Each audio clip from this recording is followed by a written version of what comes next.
Of 8 right here on Super FM 92.7. Welcome to Spotlight on Super FM 92.7, where this is where we discuss politics, governance, health, education, business, and other trending issues around our country, Nigeria. Today on the program, we'll head to the United States. That's New York, precisely, where we'll look at Nigeria's at the United Nations General Assembly in New York, United States. My name is Michael Young. Welcome to the program.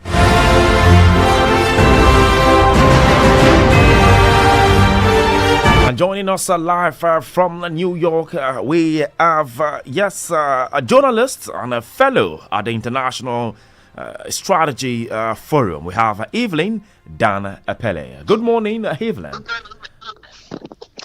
Good morning, Nigeria. Good morning, Super FM. Yeah, thank you very much. Also, joining us, we had him earlier on the program on the pages and talking to us too on the issues right there in New York. We have Lawman Nzewa, who is a public affairs analyst. Mr. Lawman, good morning and welcome to the program. Yeah, once again, I say good morning to you and good morning to Nigeria. Thank you very much for having me this morning. All right, Lagos, let's talk. Well, on the course of the show, we have, I think he's joined us now, a former chairman of editorial board and a former deputy editor-in-chief of Punch newspaper, Bola. Bola, good morning and welcome to the program. Good morning, my brother. I'm happy to be with you here. All right, Lagos, let's talk.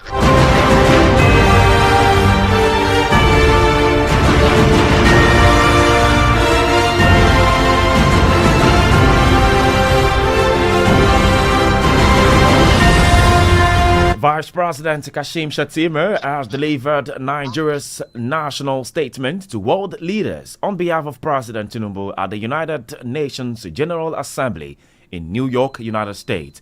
Well, he spoke to the international community about Nigeria's renewed hope agenda. He spoke about multilateralism, reforms within the United States, climate initiative, and restructuring international financial system, along with other important issues. Well, with all of this, one thing we'll take out from the statement from the president. We talked about commitment to calls for sovereign debt relief and trade access. It calls for mineral wealth for host nations. Calls for closing the digital divide and also peace and human rights, while also talking about climate and economic challenges and also a peacekeeping legacy. All of this while the speech made by the president, Bola Tinubu, who was represented in New York. Evelyn, tell us how the mood right there at the United Nations Assembly. How is the mood like, especially for Nigerians who were there and also in general? Yeah, hi. I'd say the mood is warm. The weather is great. Typically, when we have these types of convenings, the weather is, the time is currently 3:35 a.m. here in New York. So I would say my mood is sleepy. But speaking more broadly to how Nigerians are feeling, I would say the president not being on ground.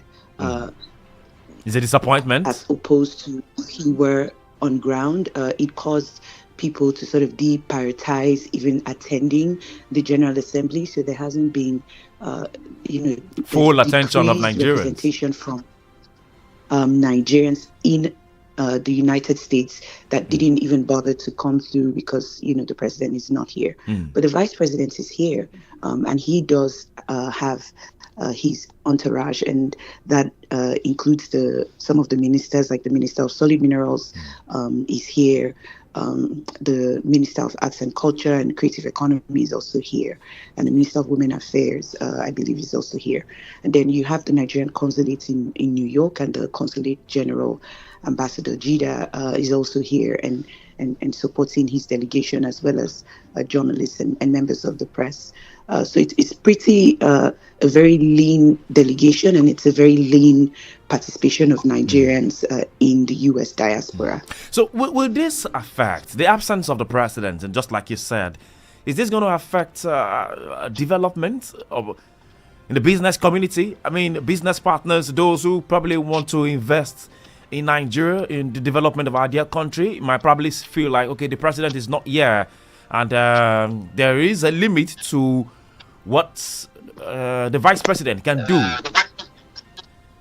Yeah, I think we need to talk about the context of it. So the context of it is looking a little bit at the US-Africa foreign policy over the last couple of years and how that has evolved from the time of President Biden up until the time of President Donald Trump. And I'm speaking to, the last real engagement that the United States had with Africa as a continent, speaking to the US-Africa Leaders Summit. I was in Washington, D.C. at the time, and I still remember you had more than 50 or even, close to 50 presidents of African countries in Washington, D.C. engaging. That was for last year, Unga, right? That was for the December 2022 US-Africa Leaders Summit. And in 2023 and 2024, you still had some level of appetite for heads of states coming all the way. But I think let us look at the rhetoric when it comes to US-Africa foreign policy and how President Trump has emphasized America first over the last two years. And, the cutting of US aid to Africa and the tariff wars that have impacted some African countries as well.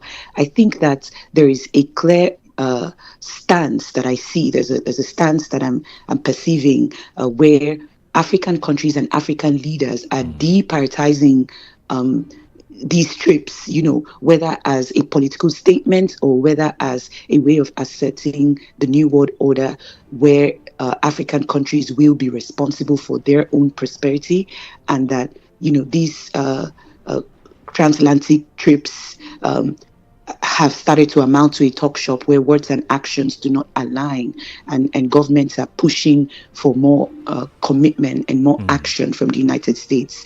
So I can't say categorically that the president didn't make this trip because he deprioritized attending Unga. It could just be a conflict of his schedule, but the vice president is here, and there are other countries whose presidents are also not here, and you have representation, but there certainly has been a decrease in the number of heads of states from African countries that are at the United Nations General Assembly. And I think that in itself is a statement that's been made. All right, thank you very much. Let's come to Bola, Mr. Bola, right there. You had Evelyn, who is right there in New York, telling us, giving us update on how it is, first-hand update on how it is right there in New York. You heard him, Mr. Bola. How do you perceive this? As well, the president not being there has really, in a way, make shortcomings to other business partners and other people who might probably want to make engagement with Nigeria. What's your take on this? Says the U.S.-African foreign policy, it's declining. The cutting of U.S. aid to Africa, the African countries and traders deprioritizing all of these trips. And what do you think, Mr. Bola? Yeah, thank you. Your reporter there has said it all. The United Nations General Assembly is becoming more and more of a talk shop where people talk and then they don't walk the talk. It has become a very expensive waste of time and waste of resources to many countries. And it has led to frustration on the part of countries that go there expecting action, expecting their problems will be addressed effectively. Are you describing, sorry to interrupt, are you describing United Nations General Assembly as a waste of funds and time? For what it is now, you see, the United World War, it was supposed to maintain world order, was supposed to bring about fairness and equity in relations between states. But over time, it has become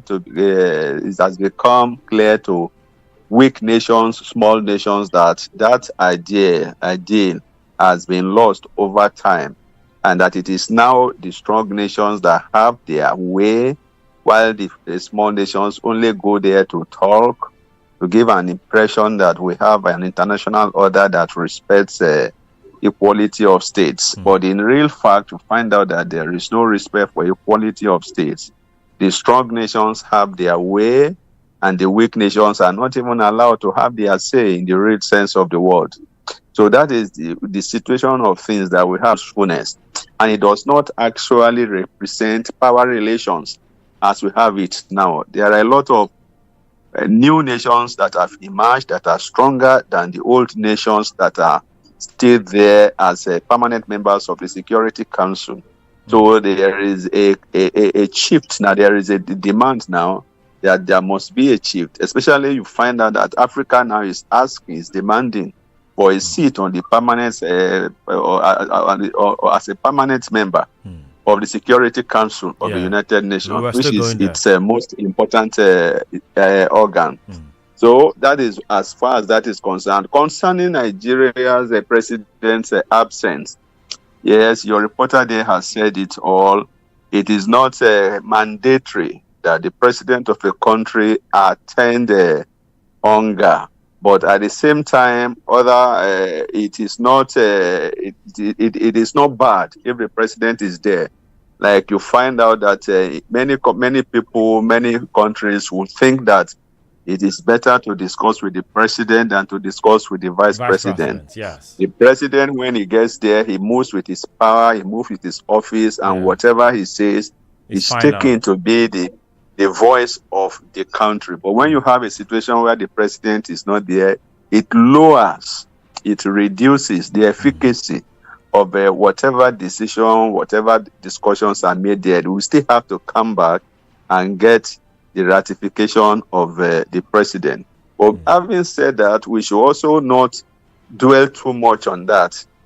In Nigeria, where we build strong personalities and not strong institutions, that is where that one matters. In addition, Mr. Bola, sorry to come in. In addition, do you remember last year when still the same event where the president met some business communities right there in US too, and he gave I think some personal contact that he said he told some of the business partners there that if they come to do business in Nigeria and they're finding it difficult, maybe with tax and other things, they have he can give their personal his personal contact, so they'll reach him directly. So that's the effect of the president being there himself. No, it doesn't have to be the president that should be there.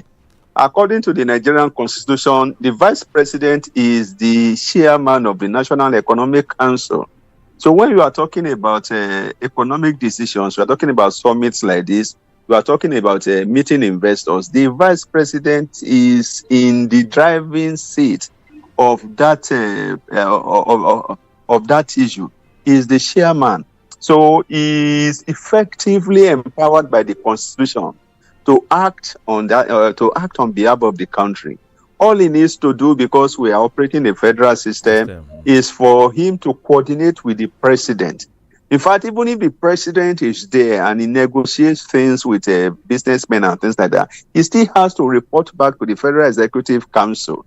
He still has to take the National Assembly along as far as treaties and concessions made to foreign countries are concerned. So it is not as if the president is a dictator that we just get there, sit down with people, arrive at decisions, and that decisions becomes law. No, it doesn't happen like that in any country, particularly in Nigeria. It doesn't happen like that.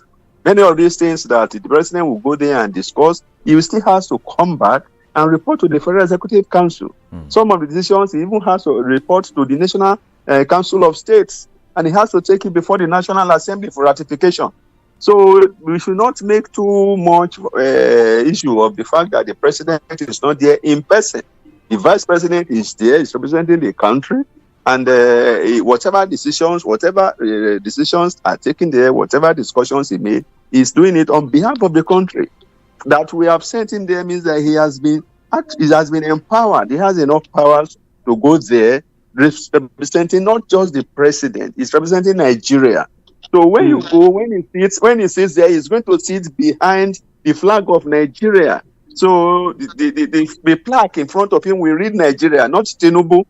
So he's there. Nigeria is the one that is there now. Whether it is the president, whether it is even the foreign affairs minister that represents, or it is Nigeria that is there. It's Nigeria that is going to speak. It's Nigeria that will take a decision there. All right, thank you very much. Well, let's go also into where the president or vice president talked about joining the Security Council. Let's listen to the vice president. Then we'll come back. We still have Lawman and Zewa right here, and also we still have Evelyn, who joins us live from New York, United States. Let's listen to the Vice President. Nigeria must have a permanent seat at the UN Security Council. This should take place as part of a wider process of institutional reform. 2, we need urgent action to promote sovereign debt relief and access to trade and financing. 3, countries that host minerals must benefit from those minerals. And 4th, the digital divide must close. As our friend the Secretary General has said, AI must stand for Africa included. On my first point, the United Nations will recover its relevance only when it reflects the world as it is, not as it was. Nigeria's journey tells this story with clarity. When the UN was founded, we were a colony of 20 million people, absent from the tables where decisions about our fate were taken. Today, we are a sovereign nation of 236 million people, projected to be the third most populous country in the world, with one of the youngest and most dynamic populations on earth, a stabilizing force in regional security, and a consistent partner in global peacemaking. Our case for permanent seat at the Security Council is a demand for fairness, for representation, and for reform that restores credibility to the very institution upon which the hope of multilateralism rests. This is why Nigeria stands firmly behind the UN-80 initiative of the UN Secretary General and the resolution adopted by this Assembly on 18 July 2025. A bold step to reform the wider United Nations system for greater relevance, efficiency, and effectiveness in the face of unprecedented financial strain. We support the drive to rationalize structures and end the duplication of responsibilities and programs so that this institution may speak with one voice and act with greater coherence. Yeah, so that's the voice of Vice President Kashim Shettima right there at the United Nations General Assembly. Let me come to Evelyn before we go to Lawman. Evelyn, what are the Nigerians saying in regards to us having a seat at the UN National Council? You know, you heard the Vice President said that, well, AI should stand for Africa included, you know, in the seat. So please tell us more, Evelyn, and then Lawman. Africa included is, I think it's quite hilarious. Hilarious in the sense that I think we're very big on rhetoric and punchlines. You know, we like dramatization of serious business. We do that a lot in Nigeria. And sometimes, you know, the global scene, it can look a lot like clowning.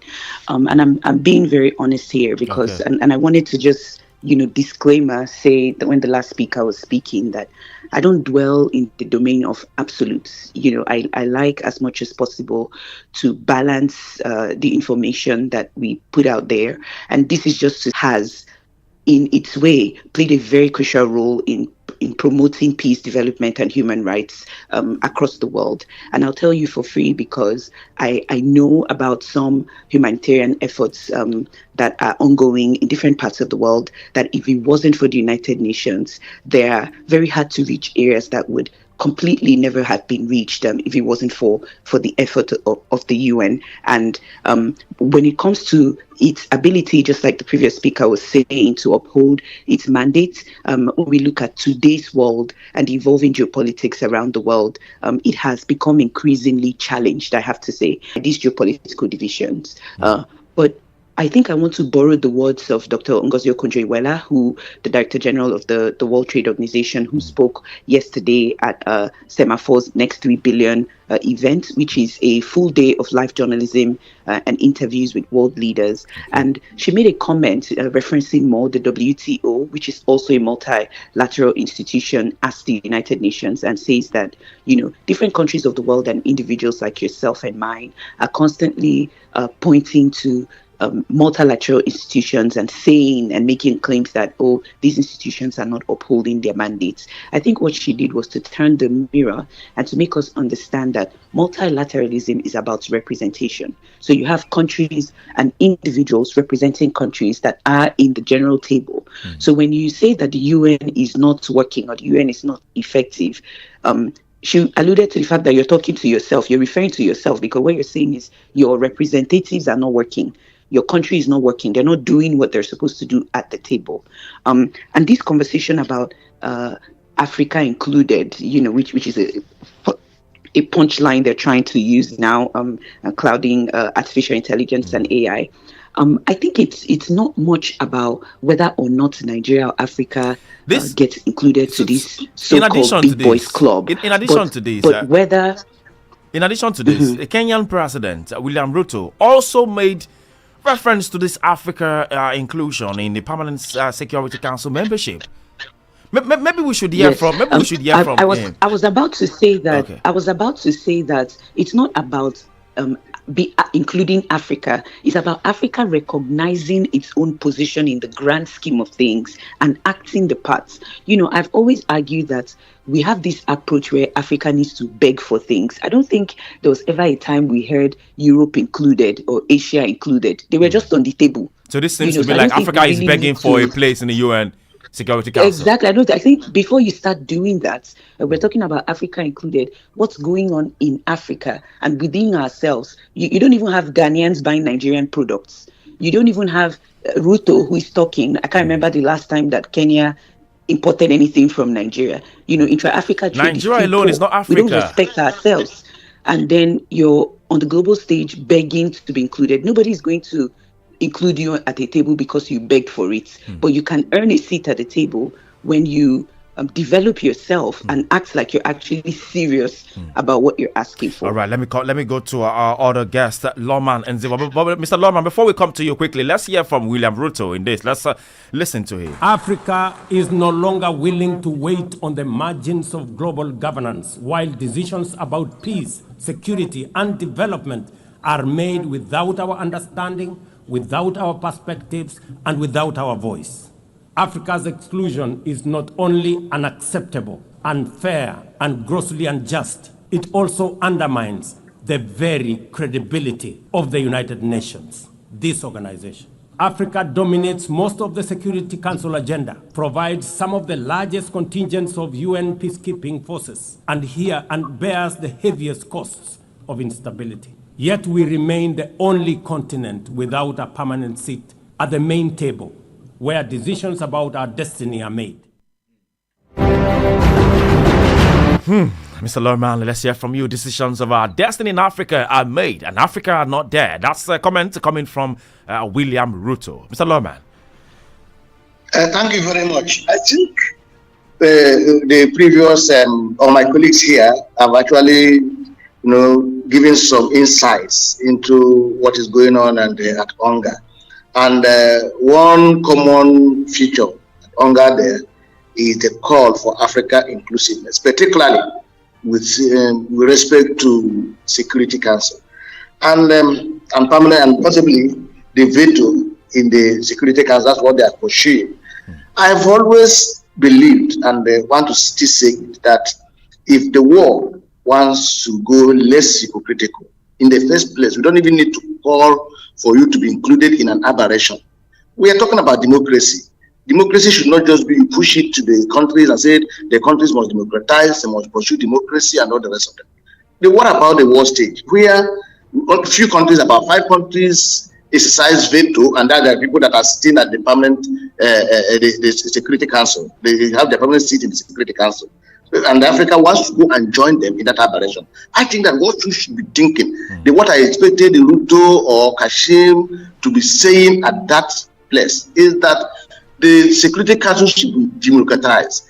The UN should be democratized in line with the spirit. Then nobody should exercise veto.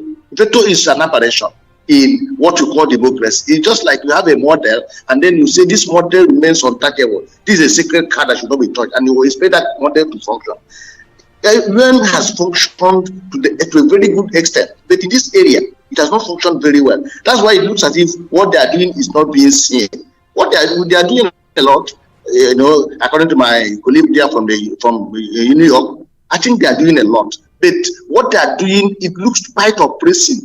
If only one country would say, like we saw today, the Abadegri Expressway was flooded, and everybody in Lagos is saying it's flooded. Just one voice say it's not flooded. That voice means that that place is not flooded. That's exactly what the role of veto. And I think they should be calling for dismantling of veto and permanence in the Security Council and any other place the veto is oppressed, so that we're able to uphold the spirit and the letter of democracy, which we are looking at both at the world stage and at the country levels. All right, Lagos, we're live on Facebook and YouTube at Super FM Lagos.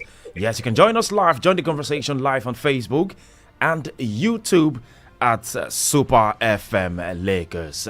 Let's listen let's turn the volume down to our guest. If you want to be part of the program, yes, you can call us. Listeners, I beg your pardon, listeners. Yes, call us and be part of the program. 0705 690 0927. You can be part of the conversation. Call us on 0705 690 0927 or call 0802 502 7711. 0802 502 7711. You can also call the other lines 0802 978 8003. 0802 978 8003. Don't forget WhatsApp. Yes, send in your message on WhatsApp via 0705 6900 927. 0705 6900 927. Who do we have there? Hello. Hello, good morning, sir. Yes, so welcome to the program. What's your name and where are you calling us from? I'm calling from Ijako, the regional location like this a lot now. All right, what's your name? I'm calling, my name is Ibrahim Adaranijo. All right, Ibrahim from Ajako, please make your comment. Yeah, I'm calling to let you know I'm feeling this morning. Very well. I feel every day like that. I wake up, I see my hand, everything is positioned. So I thank God for today. That was the main reason of calling. Just to hear my happiness. All right, thank you very much. Well, Nigerians. Okay, you can be part of the conversation. Don't forget, yes, talking about the Nigeria at the United Nations General Assembly. Well, let's come to Mr. Bola. Mr. Bola, you had there, Shettima said, well, AI now is Africa, included. We must also be part of that. Let's take this call before coming to you. Hello. Hello, good morning. Yes, good morning. Welcome to the program. What's your name? This is Usman from Obalende. Usman from Obalende, please. I want to say all this Africa leader. Let them go and say their country and build their country. Why are they jumping up and down? You jump to them and you are telling me that you need a permanent for everybody. Why is that establishing your country? Don't fight bad, they come up and they cannot fight. People Boko Haram you cannot defeat them. African leaders, stay in your country and build your country. Don't stop jumping up and down every day. Look at this country in Nigeria. You are telling me that you are looking for this, you are keeping a peace. 3 years, your country is ravaging this story. Hello? Where with you? Okay, thank you. All right, thank you very much. Well, it says African leaders, stay in your country. Well, okay, yes, and the number is 0705 6900 927. That's the number to call or send us a message via WhatsApp. Who do we have there? Hello. Okay, all right. Your message, WhatsApp message. Yes, good morning, Mr. Hyang. A permanent seat at the UN will not stop insurgency in Nigeria. It will not put food on my table. It will not address the imbalance in our constitution. At the Unga, the vice president said, we support the drive to regionalize structures. What a laugh. Here is a man who back in 2023 said, restructuring my foot. Nigeria is worse and will always be. I hope that be a scam. Well, Pristine from Lagos. Pristine, thank you very much for your message. Okay, Mr. Bola, you wanted to make a comment quickly? Yes, we have said it that the United Nations General Assembly is more of a talk show. And African countries, African leaders go there just to talk. These are people who are the problems of their own country. Like the other speakers have said, you don't beg for inclusion. You earn it. You work for it. How do we earn it? How can Nigeria or Africa in general earn it? Because this is what the Kenya president is saying. This is what even the Senegal president, Bissau Diomaye Faye, is even said it. Nigeria president too is making comments in regards to this. How can we earn a seat in the UN Security Council? They should stay in their own country, like your speaker, your commentator there said, and run their country well.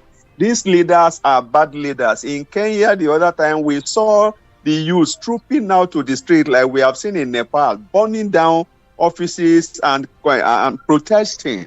We have seen NSAS in Nigeria, youth trooping out and protesting. Our leaders are the problem. Africa has the best resources. We are resource rich. We are richer than these countries that we are begging for aid. So the problem is that we are not harnessing our resources. Our problem is leadership. If we have good leaders, now Africa will not need to go and beg. If we have good leaders, these people will be the ones that will invite us to the Security Council. Now, if we go to the Security Council, like one of your commentators has said, what is he going to put on our table? Like my colleague who is also commenting said, we should even be asking that the Security Council should be abrogated completely because it is undemocratic. But even if we now say that, well, because that's going to be difficult to achieve, and because even if you achieve that, it's going to be impossible to implement. Because when you abrogate the Security Council and everybody has the same vote, and you vote and you outvote the members of the Security Council who will implement decisions that are taken. You know, so you discover that Security Council is also supposed to play a balancing role. They are supposed to be, they are the ones that if they don't agree on an issue, there is no how you can implement it. So that is why they are relevant. So African countries, they go there with your population, with your number of states that can't influence anything, that can't implement anything, that can't enforce anything. You just have the vote, you just go there, and there's nothing that will be achieved. So African leaders should stay at home and run their countries well. We have seen that the international community environment is unfriendly. That is true. The economic arrangement does not favor Africa. That is true. But some other countries have been able to manage. They have been able to navigate it. China has successfully done so. The Asian tigers have done so. Singapore has done so. Some countries in America, Brazil and others, they have done so. Why is Africa unable to navigate this hostile economic environment and also make progress? It is because we lack leadership. Our problem is that African leaders are corrupt. African leaders are inept. African leaders are self-centered. It's only in Africa that you have leaders who have been in power for 50 years, 60 years, and they are still going. African leaders who are 80-something years old, who are not okay, whose health is not okay, and they are still insisting on being in power. So our problem in Africa is not Security Council or Unga. Our problem is our leaders. And the earlier we do something about leadership in Africa, the better for all of us. All right, thank you very much for that. But let me come to evening. Nigerians are saying that the problem is that UN are not even taking Africa leaders seriously.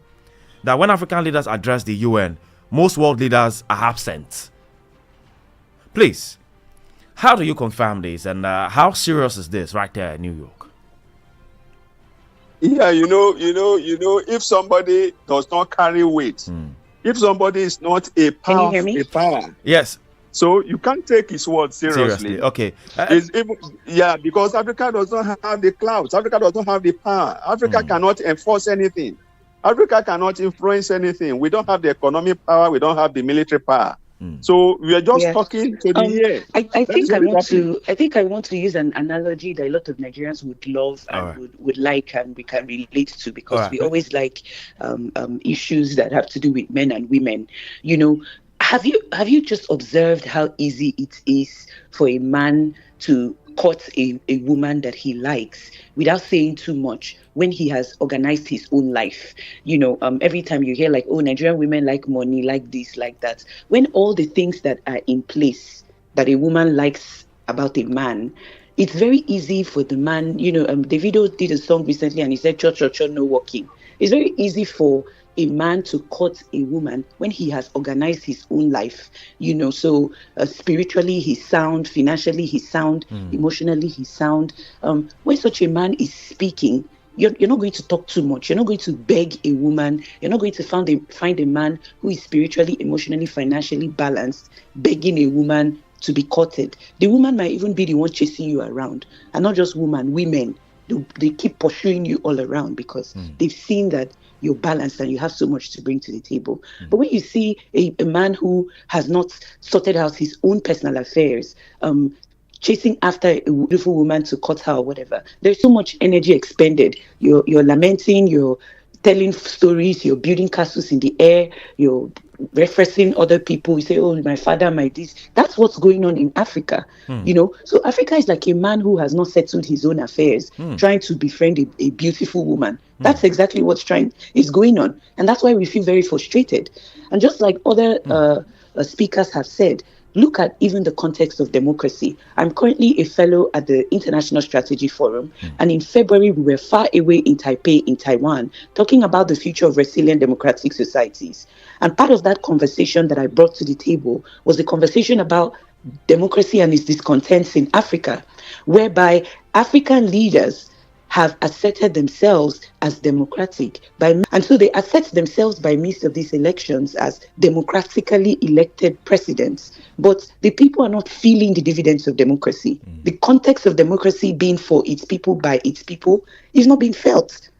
And look at back home in Nigeria. When was the last time anybody invited you to a conversation as a Nigerian, town hall meetings and all of that, and ask for your opinion, and then your opinion is carried in a communique up to the executive level, and then they say, oh, the people said according to what the people want? When was the last time you filled a survey? When was the last time any Nigerian, I just need one, even if it's someone on this call, when was the last time your opinion was included in something?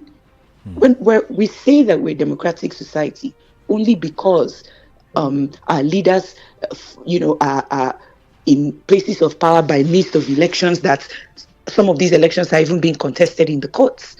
And you see the romance between the judiciary and the executive, where people have completely lost trust in the government and in the ability of the judiciary to uphold the rule of law. Because it seems now that, the executive is the one directing the judiciary on what to do.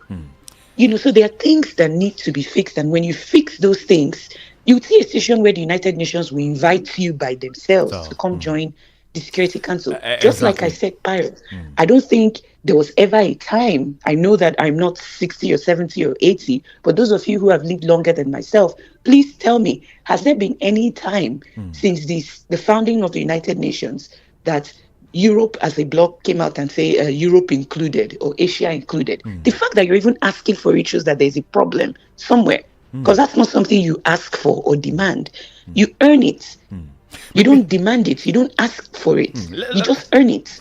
Mr. Lawman, I'm sure you want to make a comment on that. Yeah, I appreciate the conversation that is going on. But I still believe, let me make a big comment here, that you in the first place, if there's anything, any arm of the United Nations is going on that could be.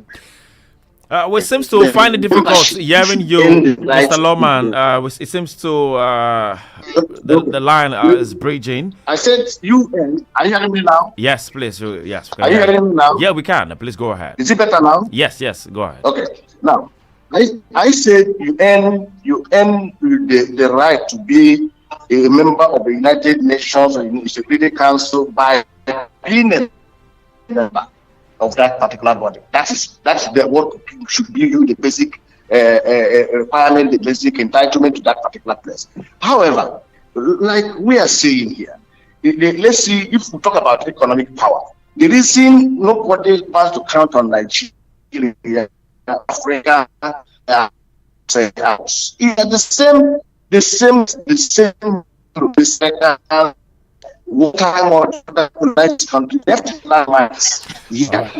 All right. I must say, Mr. Lawman, it's really difficult hearing you. But quickly, let's go to the phone lines and take calls. Nigerians, yes, call us 0705 690 0927 0705 690 0927. Hello. Hello.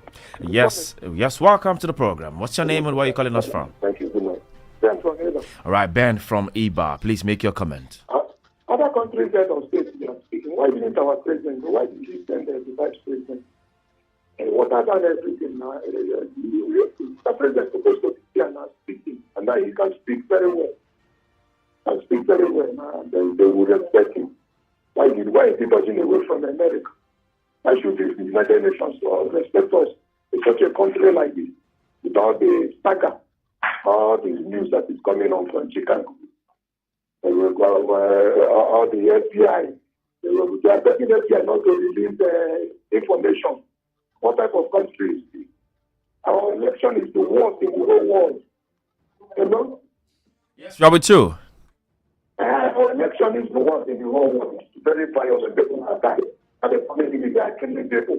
And such a country, I say you want a place in the United Nations security team. I should give you a seat. I want to cause trouble. When you cannot maintain peace, you have people that are agitating, they want to be free, and you are killing them. People that are agitating, you tag them on terrorists, and you are shooting them, killing them. So why should United Nations recognize you? You cannot even maintain peace in Niger. Come on, Niger, very close to you.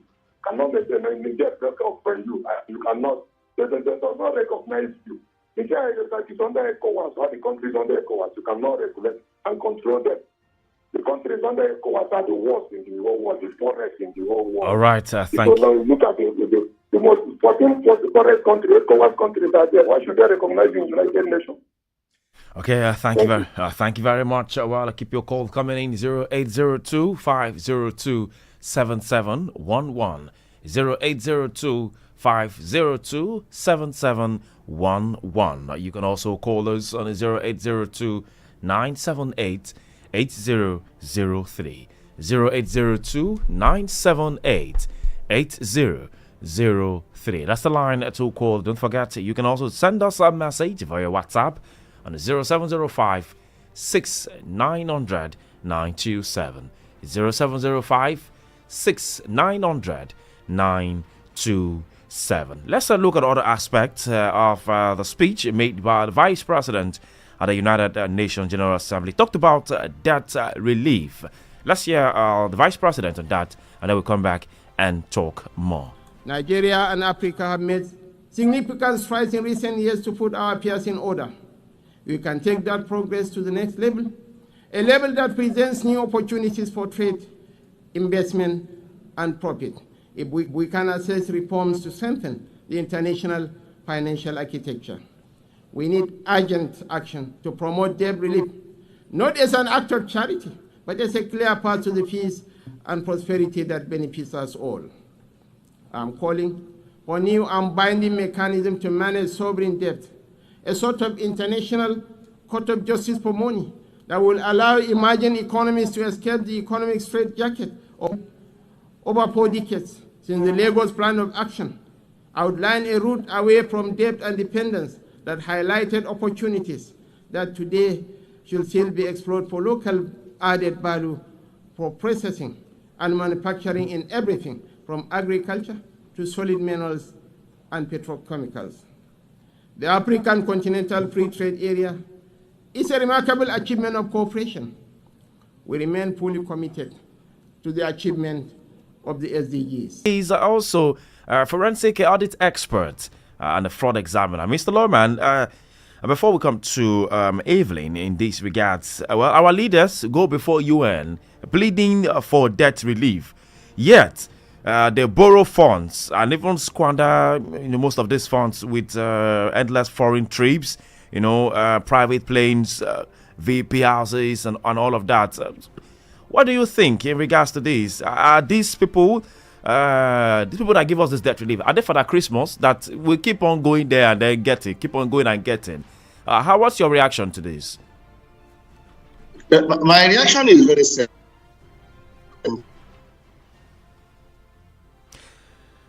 The idea of debt forgiveness is to squander it, even if. Okay, I guess Lawman network. We're having a network issues with Lawman, but I don't know if Evelyn. I don't know if you can hear her. I'm hearing you. Are you hearing me? Yes, I can hear you. Okay. All right, Mr. Lawman. Okay, quickly, because we're having network. We're finding difficult to hear you. Please go ahead. All right.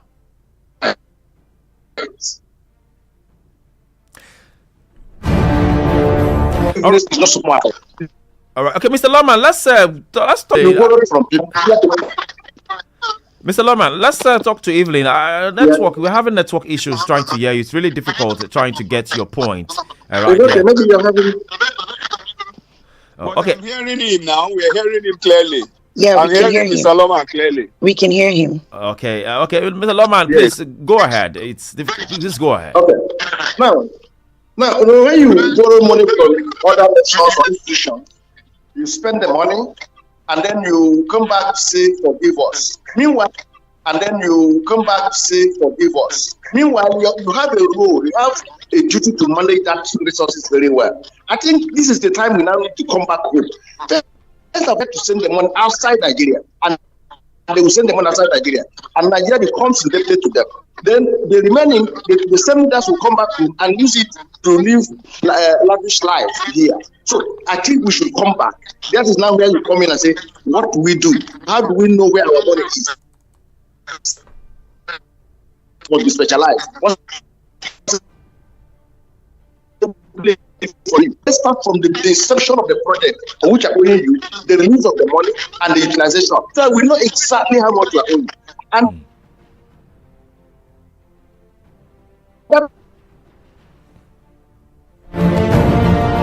possibly what form of respite? Because when you face a creditor that he has mismanaged the funds you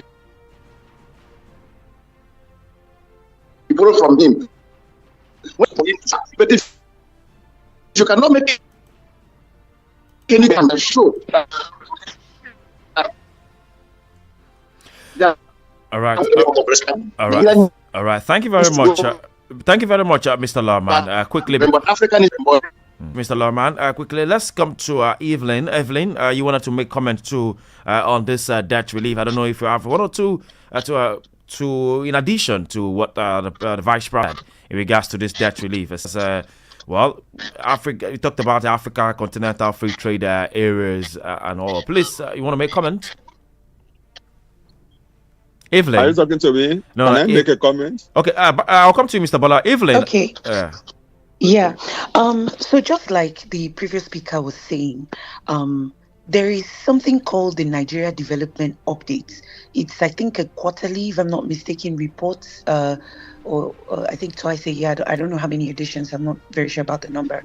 How many versions of the Nigeria Development Update that the World Bank in Nigeria, Nigeria needs increased revenue streams. And so the government is working in the direction of ensuring that Nigeria, politically correct thing to say that Nigeria has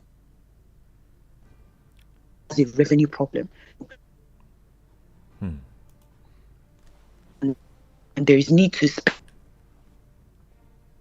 more. I think that's the politically correct thing.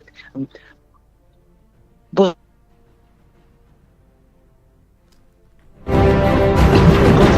to argue that the spending problem is what's driving her revenue problem, because who would give money to someone who is reckless? I remember my late father was very big on discipline, and when I studied for my bachelor's degree in Ghana, my mother would send me pocket money, and he would tell me that he's sending to you is for XYZ thing, your rent, its transportation, and all of that. And he would also tell me, I have paid your school fees, and I expect you to sit down, read your book, and pass your courses. And he would say to me, any exam, call me, take the money from your pocket money and then retake the exam. Because if you're serious about passing the exam the second time, it means that you're competent enough to pass it the first time. So discipline yourself. It comes down to discipline. And so the World Bank tells us every year, and they would never admit in those reports that Nigeria has a spending problem. Every now and then in the last 5, 6 years, 10 years, I always hear that, Nigeria repatriated funds from Abacha loots. We even make jokes about it, about how Abacha is sending us money from heaven. But there is no clarity around how those monies are spent. There is no clarity about and transparency around how funding in Nigeria's non-oil export accounts are managed. But somehow we should skip accounting for efficient use of scarce resources, and we should urge mismanagers to borrow more money. All right. So this issue about debt, Dr. Ngozi Okonjo-Iweala was coordinating minister of the economy, and I still remember how she pushed for reforms in that area and brought Nigeria one of the biggest and best debt release efforts we've ever seen in the history of the founding of even the country. But what did we do with that? We rolled back the trend, and we even started owing in greater degrees than the debt that was even relieved in the first place. All right, quickly, let's take this call. And so we're back to square one. All right, let's take this call. Hello, who do we have there? So it's a good thing. Good morning. Yes, good morning. Good morning. Yes, so what's your name? Yeah, this is Ebube Chukwuzo, calling from Ojo. Ebube Chukwuzo from Ojo. Okay, quickly, 1 minute. 1 minute. Why is it that we are the seed oil producing country? Every nation, United Nations, we are asking for daily relief. To Libya, to all these countries that are producing oil, all these OPEC countries, are they asking, how about those who don't have this oil? We are sick, and we are begging for daily relief every day. And when they leave us, when they pardon us for some money, which we don't even know where the money is going, next time now we are borrowing. Are we caught by borrowing? People are suffering, and they are borrowing this money, and people are not seeing the outcome of this money. And they're saying they can leave every time they leave. Believing it is inside your pocket. All right, thank you very much. This producing oil country in the world. Thank you. Those countries who don't have oil, are they asking for them to live like this? Thank you. All right, thank you very much. Well, quickly, because of our time, we have to wrap it up now. Mr. Bola, before we wrap it up in just 1 minute, well, they say he will go for it clean hands. How do you wrap it up with this debt relief coming? 1 minute. We're out of time already. Hello? Yes, we can hear you. We're out of time already. I was saying that he who go for equity must go with clean hands. So, what reasons do Nigerians have for this debt relief? Yeah.